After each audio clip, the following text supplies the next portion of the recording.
Just take us through some of the key highlights of that report, please. So we looked at, thank you, Hugo, and we looked at our response to this once-in-a-century pandemic, where our GDP collapsed by 7.2% and 1.4 million people became unemployed. So we evaluated the response to this pandemic against our constitutional requirements. Number two, in terms of our obligations, in terms of international law, specifically the International Convention on Economic, Social and Cultural Rights that we ratified in 2015. We also compared our response against international benchmarks.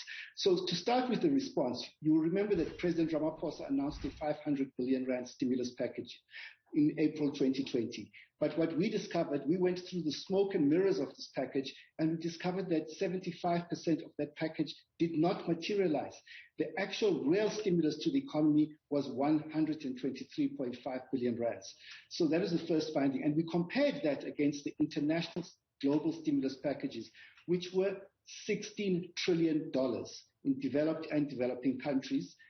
This was 17% of world GDP. We also looked at the direct government contribution to the stimulus, which was only 47 billion rands, 0.9% of GDP.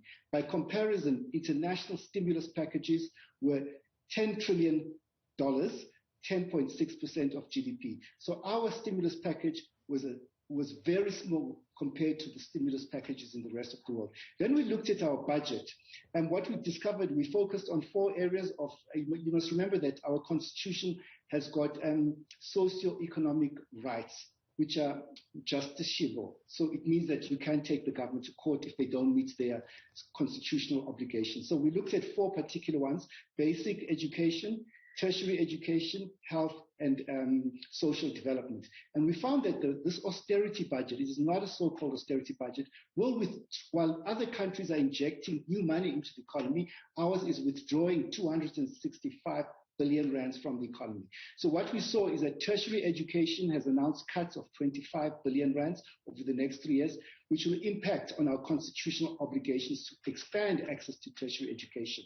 We found that in basic education, the cuts are 25 billion rands compared to the budget in 2020. And again, the Treasury says that this will result in it will result in less teachers, higher class sizes, and poorer quality of learning.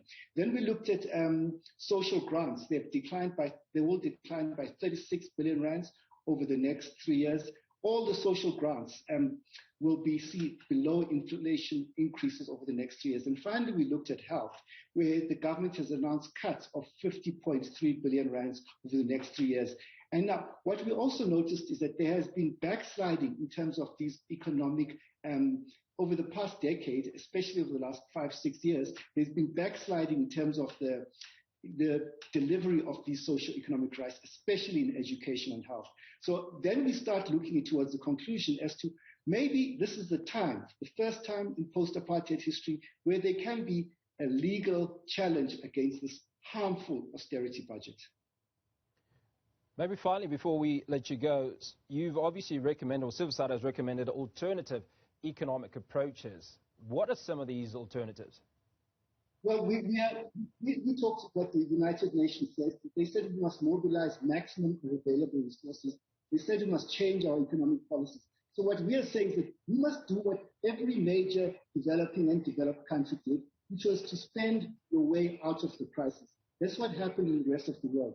And in most cases, their central banks finance the economic stimulus. For example, in the UK, the central bank financed 93% of the economic response. So what we're saying is that our central bank can finance government a recovery over the next 3 years. And we said we should also look at our entire, what I call the SA Inc. balance sheet, which includes 2.2 trillion rands in the Public Investment Corporation, foreign exchange reserves of almost 800 billion. And we must remember, government also has cash of 270 billion. So there is no financial constraint in terms of having a proper response to this crisis.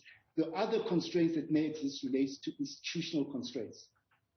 Duma, thank you kindly for speaking to us this morning and giving us